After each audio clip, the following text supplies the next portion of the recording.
bring greetings from Aligarh Muslim University, Jawaharlal Nehru Medical College. And as you have rightly pointed out, I'm Dr. Atiya Zakaurab. Before we talk about the role of ultrasound, revisiting the role of ultrasound, why I'm talking about it is it is a cost-effective, non-invasive procedure, can be done even in poorer nations having poorer hospital resources.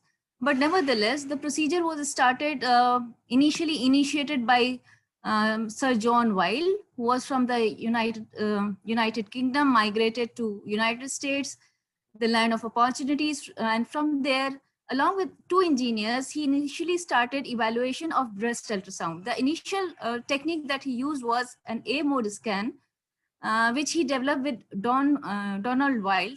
And then subsequently, with the help of Mr. John Reed, who was also an engineer, he started B mode scanning for evaluation of the intestines as well as breast. And they were the individuals who coined the term echography or echometry for evaluation or breast ultrasound technique. I think because of paucity of time, I don't think I need to. Can you see the complete slide, or is it getting cut off because of the image that you are seeing on the right side? Can you No, see the? yes, we can see the full Okay. slides. Yeah. So nevertheless, I think all of you are aware that breast conservation surgery has come as a big thing in the management of breast cancers. The world over, it is the leading cause of women dying of the disease per se, because of malignancies. And despite that, the good point is that because awareness has increased, and that is the reason why individuals are now coming up early. Even people from rural backgrounds, people who are semi-educated, they are coming because they are becoming increasingly aware of the possibility of it being malignant. So much so that if they have a relative in our part of the world, if they have a relative with carcinoma breast, many a times individuals come from rural areas asking for a prophylactic mastectomy once they have completed the family. So the awareness has increased. So patients are now coming to us early, unlike the last decade in which patients with LABCs were coming to us. The role of BCS is slightly controversial in the sense now because it is being advocated as a gold standard for neoadjuvant therapy as well. Because in patients who are having LABCs, the gold standard is supposed to be MRM, which encompasses mastectomy along with axillary clearance. The morbidity and mortality associated with axillary clearance started creating problems, and that is why people started looking for safer or more much better tools for treatment of the case. And that is why with good neoadjuvant therapy, be it chemotherapy be combined with trastuzumab if patients are HER2 neu positive or other monoclonal antibodies, whatever be it, individuals are having a good response rate, and those individuals who are having pathological complete response or a good response rate to chemotherapy or neoadjuvant chemotherapy, they are also candidates for BCS. And that is why the role of ultrasound has come in a big way. Because initially what was being done was palpation guided surgery for BCS that meant large volumes of tissues being unnecessarily excised, margins turning out to be positives, re-excisions of the tumors per se. So these were things which are not justified, which were causing significant amount of morbidity and psychological trauma to the patient, because the patients were scared. The doctors were also not feeling very comfortable about BCS because they had to do with palpation guided technique, because they had to do redo surgeries, and consent had to be taken to of redo surgeries. Shavings had to be taken. We needed to have a frozen section in each and every hospitals. Our college is a medical college, a teaching hospital, it has it. But the rest of the hospitals world over might not be that fortunate. So ultrasound comes in a big way. Now, as far as the learning curve is concerned, it has been seen in several studies that surgeons can pick up the technique very fast. I think all of you must be recollecting that the role of ultrasound for evaluation of trauma patients was being advocated in a big way. It was said that because surgeons are dealing with the patients per se, that is why they are dealing with the lives, they are dealing with the outcomes of the patients. So we are the ones who are responsible. So a radiologist might be very good at it, but he or she might not be that psychologically involved with the management of the patients. That is why in trauma, ultrasound, it came in a big way in the form of FAST and EFAST. In ultrasound, intraoperative ultrasound, initially with breast ultrasound, it came in a big way. Now we are doing ultrasound, endoscopic ultrasounds. I think most centers which have an expertise for intraoperative and endoscopic ultrasound, we are using it for GI malignancies as well. So that is why I use the topic revisited or re-evaluation of the ultrasound technique. Why? Because it was started way back in 1951, but it has come up in a big way. That means from evaluation of lesions, that means from investigation of lesions, it has come into a management protocol. That means we can go ahead not only with ultrasound guided FNACs, placements of wires, using the help of ultrasound rather than an X-ray. We can also use the ultrasounds for removal of palpable as well as non-palpable lesions, and the surgeons can very well do it.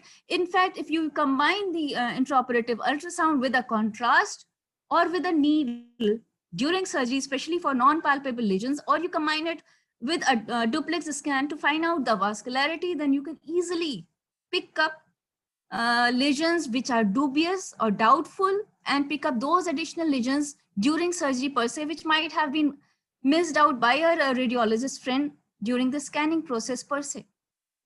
So the first publication regarding the role of ultrasound as an alternative to X-ray guided needle localization was done by Schwartz et al.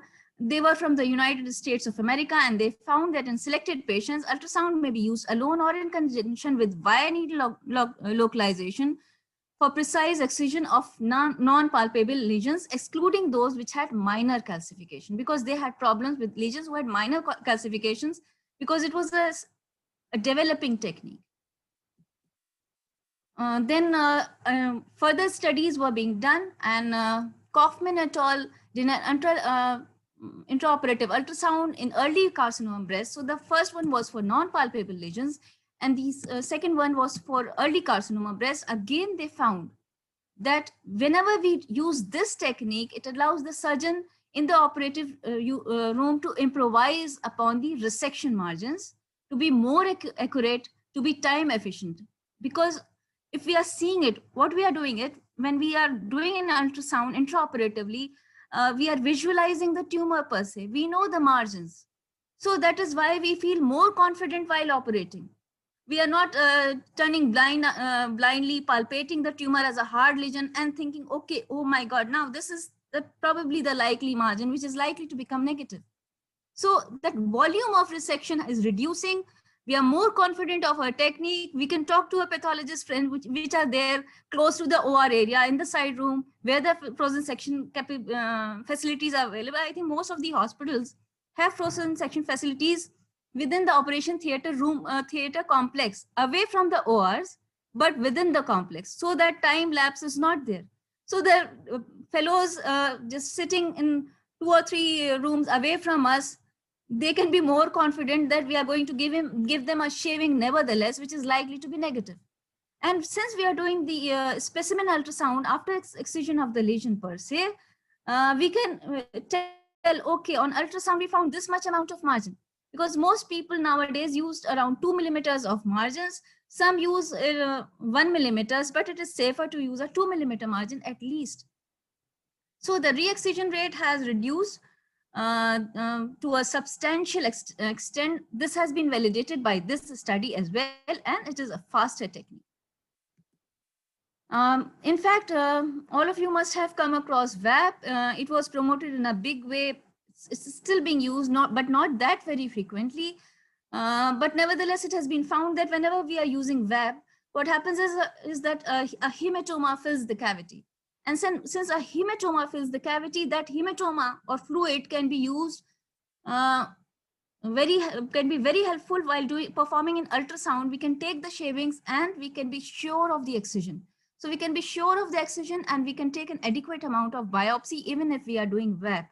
So that is the importance of ultrasound in hematoma guided surgery coupled with VAP. Again, this is a famous trial which was being conducted, and the researchers were very enthusiastic. It was conducted in Netherlands, and they published a protocol, and the results of these protocols have been published twice. That means they described in the initial protocol, they described the technique. They did not use any markers or any needles.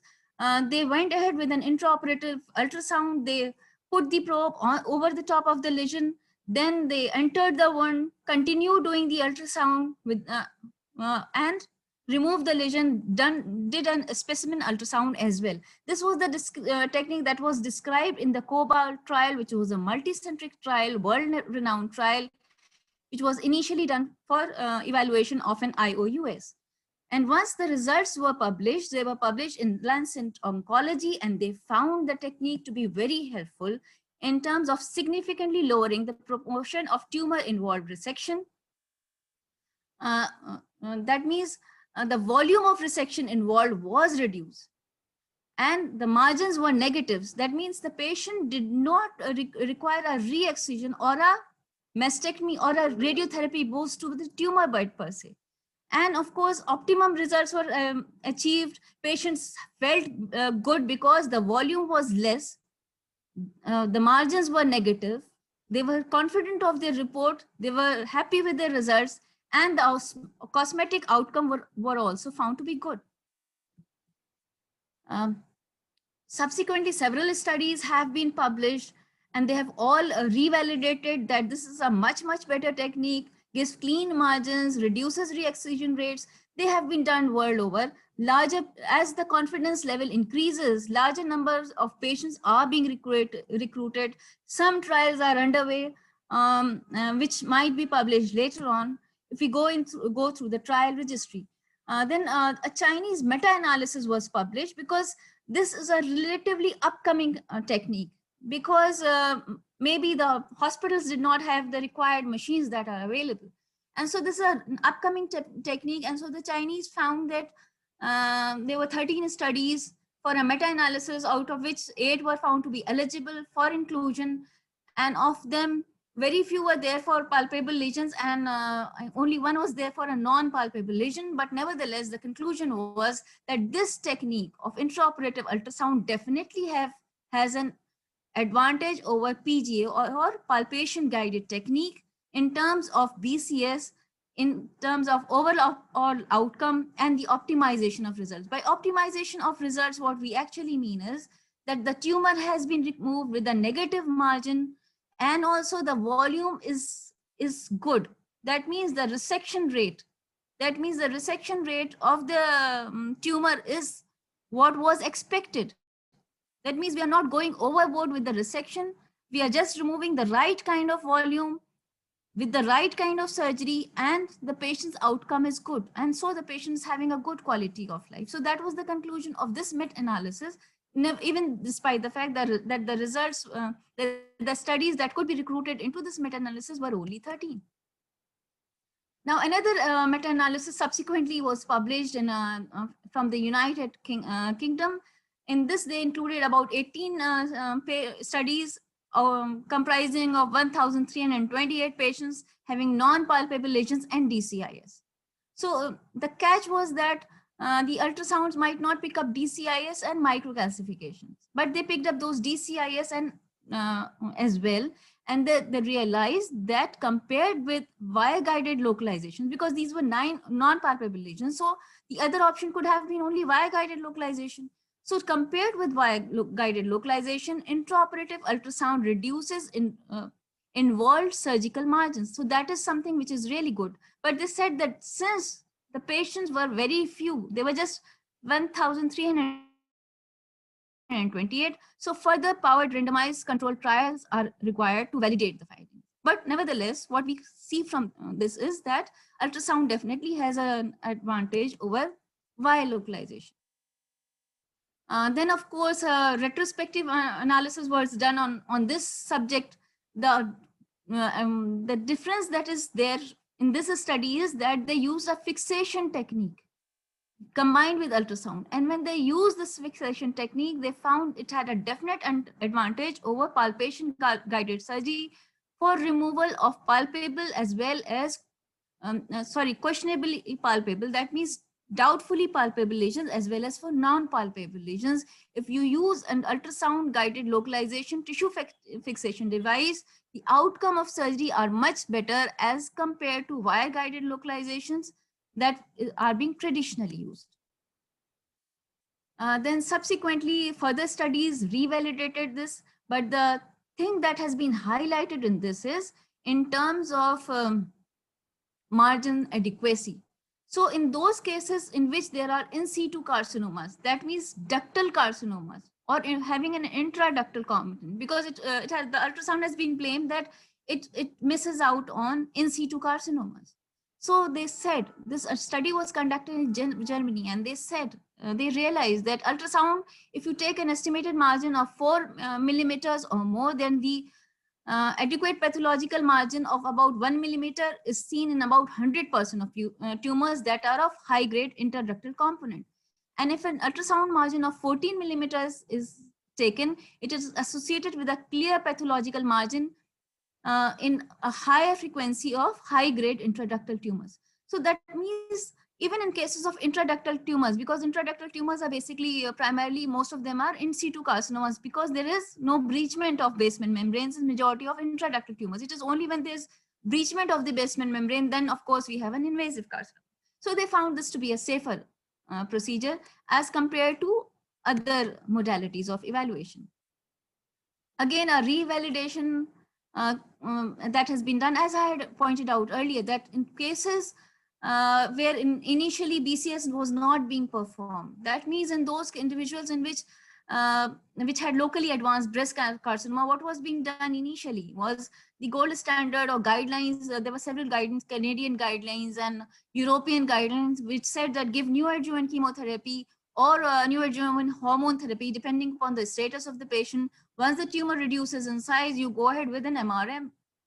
But nowadays, patients do not want an MRM. And besides that, if you can achieve BCS, then in those individuals who want a BCS, you can offer them a BCS, explain the risks involved. And in those individuals who are having a BCS, who are having a pathologically complete response or a good response, that means the tumor has responded to a substantial degree following neoadjuvant therapy. In that cases in which BCS can be offered with confidence, then in these individuals, again, ultrasound, intraoperative ultrasound has got a big role to play, and it is found to be better than wire localization surgery or PG or palpation guided surgery. Now, these are also, this is the COBALT trial that I'm talking of. Now, it gave the protocol because it was the initial multicentric trial for intraoperative ultrasound. So initially the protocol was published, then the results after 1 year were published. It was started in 2011. So it is almost after 6 years of the trial. The final outcome has been published, and it has been found that by significantly reducing positive margin status and resection volume, intraoperative ultrasound improves the rate of good cosmetic result, thereby improving the patient satisfactory rate and quality of life of such individuals. So that means it has a much important role to play. It is a safe technique without radiation exposure. It can be easily repeated over a period of time. Individuals can be easily trained. Surgeons can be easily trained using this technique. Several other studies have been published. This is also, I don't think I need to go into it, but nevertheless, this was done for non-palpable lesions to objectively measure the excision that has been performed. And they found that the intraoperative real-time imaging of breast tumors could be a gold standard in future after substantial efforts of education of surgeons and in creating protocols for optimal exclusion of cases which might not satisfy the inclusion criteria. So that means if you are going ahead with smaller lesions, which are candidates for BCS or non-palpable lesions, it is a very good technique and can be easily done. Surgeons can be easily trained. So This is again a repetition. I included it. Why? Because it was published last year itself, came out in way back in May 2019, and they have simply validated the results. That means they have simply validated the results after studying these lesions for a period of about 5 years. So after 5 years of practice, they found that ultrasound is a safe method for localization. For breast conservation therapy, it offers advantage both to the patient and the unit concerned, as it reduces the hospital burden per se. So this again is a MAC trial. This is a MAC trial conducted in Germany, in which about 47 patients were recruited, and they again found that ultrasound assisted surgery significantly increases the possibility of tumor-free margins and thereby reduces the risk of reoperations. And surgeons should be trained, as I am emphasizing and re-emphasizing, surgeons should be trained regarding the procedure of breast ultrasound. It hardly takes around 10 cases. Take home message is it is easy to be learned, and it is a safer technique, has better outcome in terms of cosmetic results, tumor-free margins, better quality of life.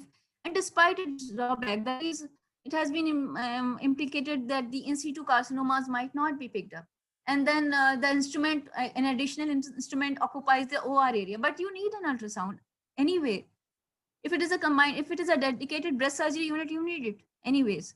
If it is a hospital which is having a common oncology setup, even then you need it. But ideally, every hospital is now having its own breast clinics which are being run, and operation theater dedicated to breast, and at times dedicated to breast and endocrine, especially thyroid. So there's no, you can have the machine, people can be easily trained, and there's no reason why individuals should not undergo this kind of training. That is all I wish to emphasize and re-emphasize.